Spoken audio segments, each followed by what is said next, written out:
آپ عدالت چلے جائیں اتنا افسوس ہوتا ہے کہ بچہ الگ ہے، ماں الگ ہے، باپ الگ ہے۔ یہ پاکستان اس لیے بنا تھا، یہ پاکستان اس لیے نہیں بنا تھا۔ کتنا افسوس ہے ہمارے اس ملک میں، اس سندھ کے صوبے میں یہ قانون پاس ہوا ہے کہ اسکولوں میں ڈانس، ناچ اور گانا سکھایا جائے گا اور اس کے لیے ٹیچر رکھے جائیں گے۔ تو پاکستان ہم نے ڈانس کے لیے بنایا تھا، ڈانس تو ہندوستان بھی ہندو کر رہے تھے، پھر پاکستان بنانے کی کیا ضرورت ہے؟ وہیں جا کے ڈانس کریں۔ پاکستان ڈانس کے لیے نہیں بنا تھا، پاکستان کو تو ہمارے بزرگوں نے کہا کہ اس کی مثال ایک مسجد کسی ہے کہ ہم اس پاکستان میں اللہ کی عبادت کریں۔ آپ شرک کو دیکھیں، کتنے لوگ ہیں جو قبروں کو سجدے کر رہے ہیں، قبروں کو سجدے کر رہے ہیں، لوگوں کو سجدے کر رہے ہیں، پیر صاحب بیٹھے ہوئے ہیں، مریدین جا رہے ہیں اور ان کو سجدے کر رہے ہیں۔ یہ پاکستان میں ہو رہا ہے، یہ کام تو ہندو کر رہے تھے۔ پاکستان اس لیے تھوڑی بنا تھا کہ ہم لوگوں کو سجدے کریں، ہم قبروں کو سجدے کریں۔ نماز نہیں پڑھیں گے، قبروں کے باہر بیٹھے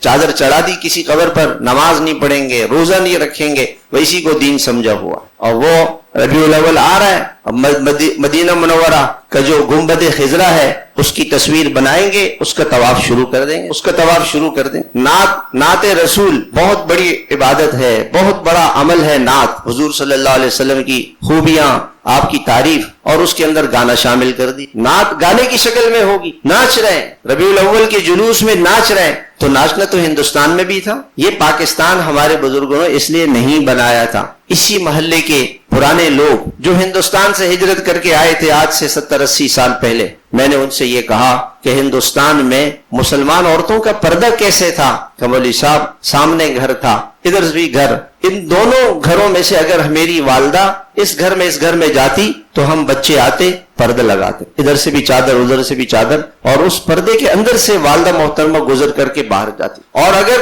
کوئی عورت نہ دودھ کے دکان پہ، نہ سبزی کے دکان پہ، نہ گوشت کے دکان پہ، بازار میں کسی عورت کا تصور نہیں تھا کہ کوئی عورت بازار کے اندر نظر آ جائے، اس کا تصور نہیں تھا۔ کسی گھر میں جوان بچی پیدا ہوئی، بڑی ہوئی، شادی کے دن پتہ چلتا تھا کہ اس گھر میں جوان بچی ہے، ورنہ پتہ ہی نہیں چلتا تھا۔ ایسے حیا کی زندگی۔